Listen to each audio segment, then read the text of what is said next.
আসসালামু আলাইকুম। আলিফ এগ্রো থেকে আবারও চলে আসলাম।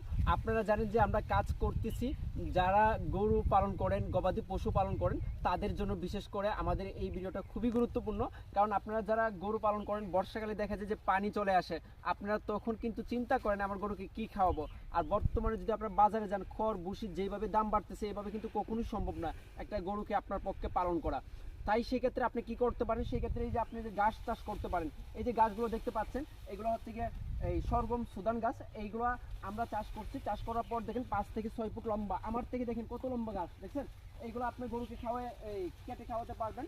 আপনি 4 থেকে 5 বার কাটতে পারবেন। এটা কাটার পরে আবার হয় কিভাবে হয়, যদি ওই দিক দিয়ে যদি আমরা আপনাদেরকে দেখাই, দেখতে পারবেন। এইগুলো আপনি কাটার সময় কি করবেন, এটা কিন্তু কাটার উপযুক্ত না।